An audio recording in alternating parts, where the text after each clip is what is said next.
नमस्कार बच्चों, divine public school की ई लर्निंग कक्षा में मैं आपकी हिंदी अध्यापिका गरिमा शुक्ला आप सभी का एक बार पुनः स्वागत करती हूँ और उम्मीद करती हूँ बच्चों कि आप लोग भी स्वस्थ होंगे और अपनी पढ़ाई अच्छे से कर रहे होंगे।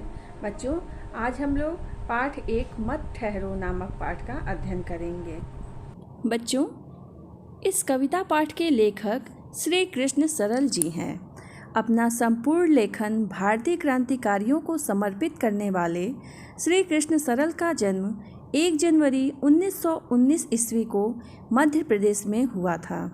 सरल जी ने 15 महाकाव्यों सहित कुल 124 ग्रंथ लिखकर हिंदी की बड़ी सेवा की। चंद्रशेखर आज़ाद, सरदार भगत सिंह, स्वराज तिलक, जय सुभाष आदि इनके द्वारा लिखित कुछ प्रमुख महाकाव्य हैं। चटगांव का सूर्य, दूसरा हिमालय, जय हिंद, राम प्रसाद बिस्मिल आदि इनके कुछ प्रमुख उपन्यास हैं। इनके काव्य संग्रहों की सूची भी लंबी है, जिसमें किरण कुसुम, काव्य कुसुम, स्नेह सौरभ, राष्ट्रवीणा, शहीदी गजलें, स्मृति पूजा आदि प्रमुख हैं। मध्य प्रदेश की साहित्य अकादमी द्वारा श्री कृष्ण सरल के नाम पर कविता के लिए श्री कृष्ण सरल पुरस्कार प्रतिवर्ष दिया जाता है। 2 सितंबर 2000 ईस्वी को इनका निधन हो गया। बच्चों, इस कविता पाठ के माध्यम से कवि ने हमें यही समझाने का प्रयत्न किया है कि जीवन में आने वाली विघ्न बाधाओं को ठुकराकर निरंतर प्रगति के मार्ग पर आगे बढ़ते जाना और दूसरों के हित के लिए अपना सुख त्याग कर उन्हें अपने साथ लेकर आगे बढ़ना ही जीवन है। सभी क्रांतिकारी और समाज सेवी इसी तरह का जीवन जीते हैं। इस जीवन को जीने के लिए व्यक्ति को क्या क्या त्याग और प्रयत्न करने पड़ते हैं, इसी पर प्रकाश डालती यह कविता हम आज पढ़ने जा रहे हैं। तो आप लोग ध्यान से पढ़िए। बच्चों, इस कविता में कवि कह रहे हैं कि मत ठहरो, तुमको चलना ही चलना है, चलने के प्रण से तुम्हें नहीं टलना है। मत ठहरो, तुमको चलना ही चलना है, केवल गति ही जीवन, विश्रांति पतन है। तुम ठहरे तो समझो ठहरा जीवन है, जब चलने का व्रत लिया ठहरना कैसा। अपने हित सुख की खोज बड़ी छलना है, मत ठहरो, तुमको चलना ही चलना है।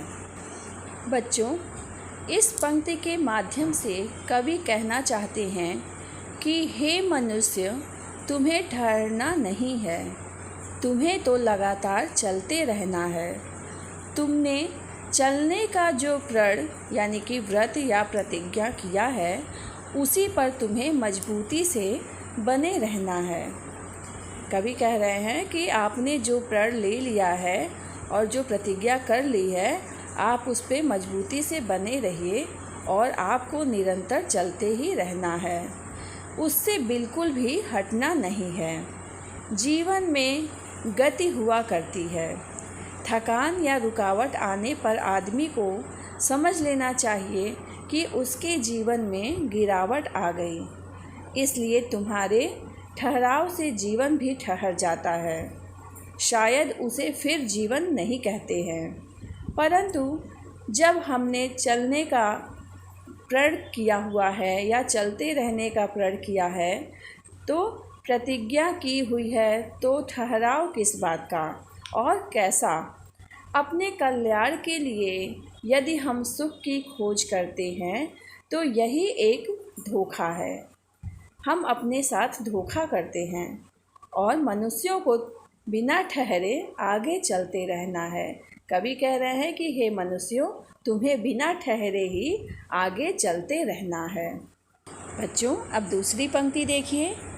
तुम चलो जमाना अपने साथ चलाओ, जो पिछड़ गए हैं आगे उन्हें बढ़ाओ। तुमको प्रतीक बनना है विश्व प्रगति का, तुमको जनहित के सांचे में ढलना है। मत ठहरो, तुमको चलना ही चलना है। देखिए बच्चों, इस पंक्ति में कवि कह रहे हैं कि तुम्हें लगातार चलते रहना है, साथ ही युग को भी अपने साथ चलाना है। इस उन्नति की दौड़ में जो पीछे रह गए हैं उन्हें भी आगे बढ़ाते रहना हमारा कर्तव्य है। कवि कह रहे हैं बच्चों कि हमें लगातार चलते रहना है और इस युग को यानी कि इस ज़माने को भी अपने साथ चलाना है। और इस उन्नति के दौर में, इस भाग दौड़ की दुनिया में जो पीछे रह गए हैं, हमें उन्हें भी साथ में लेकर आगे बढ़ाने का प्रयत्न करना चाहिए। यही हमारा कर्तव्य होता है। इस तरह संसार की उन्नति का, उसमें परिवर्तन लाने का आदर्श बनकर तुम्हें प्रतीक यानी कि पहचान बनना है। इस संसार के लोगों की भलाई के लिए कार्य करने के सांचे में तुम्हें ढल जाना चाहिए। इसलिए तुम ठहरो मत, तुम्हें तो आगे बढ़ते जाना है। तो बच्चों, आप लोगों को समझ में आया कि इसमें कवि क्या कह रहे हैं? कवि हमें ये बताने की कोशिश कर रहे हैं कि हमें लगातार आगे चलते रहना चाहिए और इस ज़माने को लेकर हमें आगे बढ़ते रहना चाहिए। और इस भागदौड़ की दुनिया में, इस उन्नति की दौर में जो पीछे रह जाते हैं, हमारा कर्तव्य है कि हम उन मनुष्यों को भी आगे बढ़ने के लिए प्रेरित करें या अपने साथ उन्हें आगे बढ़ाते रहें। इस तरह संसार की उन्नति का, उसमें परिवर्तन लाने का आदर्श बनकर हमें प्रतीक बनना चाहिए या हमें अपना पहचान बनाना चाहिए। इस संसार में जो लोग पीछे रह जा रहे हैं, हमें उन्हें भी आगे बढ़ाना चाहिए और लोगों की भलाई के लिए हमें दिन रात अच्छे कार्य करते रहना चाहिए और उसी सांचे में हमें ढल जाना चाहिए।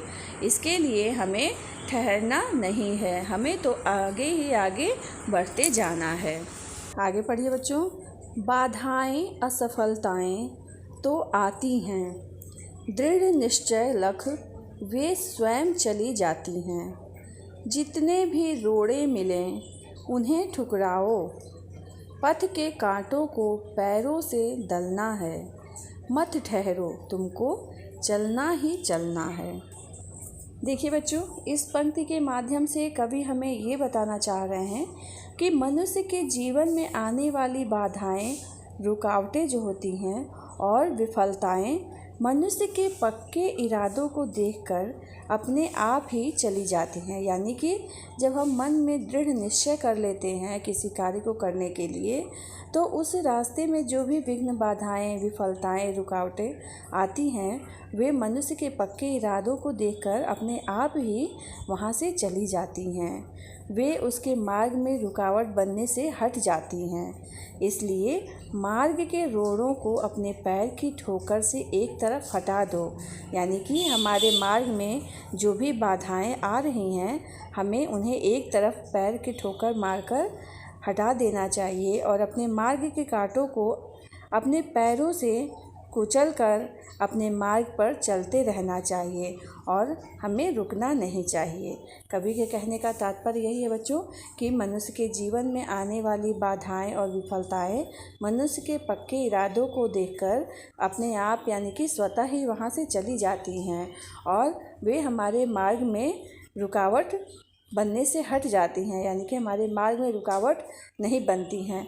इसलिए हमें मार्ग के हर कठिन परिस्थितियों को, हर विषम परिस्थितियों को अपने पैरों से ठोकर मारकर हटा के अपने लक्ष्य की तरफ आगे ही आगे बढ़ते रहना चाहिए।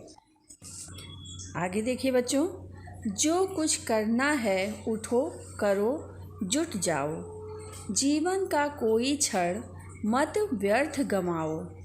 कर लिया काम, भज लिया राम, यह सच है। अवसर खोकर तो सदा हाथ मलना है। मत ठहरो, तुमको चलना ही चलना है। बच्चों, इस पंक्ति के माध्यम से कवि यह कह रहे हैं कि हे मनुष्यों, तुम्हें जो भी कार्य करना है उसे पूरा करने के लिए तुम्हें उठना चाहिए। कार्य पूरा करो, कार्य में तल्लीन होकर लग जाओ। अपने जीवन के समय का एक भी क्षण व्यर्थ यानी कि बेकार के कामों में नहीं बिताना चाहिए। बच्चों, यदि तुमने अपने कर्तव्य का पालन किया हुआ है तो समझो तुमने राम का भजन कर लिया, अर्थात अपनी जिम्मेदारी का निर्वाह करना ही ईश्वर की सच्ची भक्ति है। काम को पूरा करने का समय गंवा दिया, यानी कि जो काम करने का समय है अगर उसे हम व्यर्थ में बिता देते हैं तो फिर हमें सदा ही पछताना पड़ता है। इसलिए हमें बिना समय गंवाए, बिना किसी रुकावट के आगे बढ़ते रहना चाहिए। इसलिए हमें ठहरना नहीं है, सदैव हमें गतिमान बने रहना है। तो बच्चों, इस प्रकार यह कविता पाठ यहीं समाप्त होता है। उम्मीद है बच्चों आप लोगों को इस कविता से जीवन में आगे बढ़ने की प्रेरणा मिलेगी। आप इस कविता को पढ़ेंगे और अच्छे से समझने का प्रयास करेंगे। बच्चों, आइए इस पाठ से संबंधित शब्दार्थ पढ़ते हैं। पहला शब्दार्थ है टलना। टलना का अर्थ होता है हटना। दूसरा है विश्रांति, इसका अर्थ हो गया विश्राम या आराम। तीसरा शब्द है व्रत। व्रत का अर्थ होता है प्रण, प्रतिज्ञा या संकल्प। इसके बाद है हित। हित का अर्थ होता है के लिए, जनहित, लोगों की भलाई। सांचा का अर्थ होता है किसी वस्तु का ऐसा उभारदार आकार जिसमें कोई पदार्थ डालकर बिल्कुल उसके जैसी वस्तु बनाई जा सके। दृढ़ निश्चय यानी कि मजबूत इरादा। लख का अर्थ होता है बच्चों देख कर। रोड़े का अर्थ होता है ईंट पत्थर के टुकड़े या बाधाएं। दलना का अर्थ होता है रौंदना या कुचलना। छलना का अर्थ होता है भ्रम या धोखे में रहने का भाव। तो बच्चों, उम्मीद है आप लोगों को ये पाठ समझ में आ गया होगा।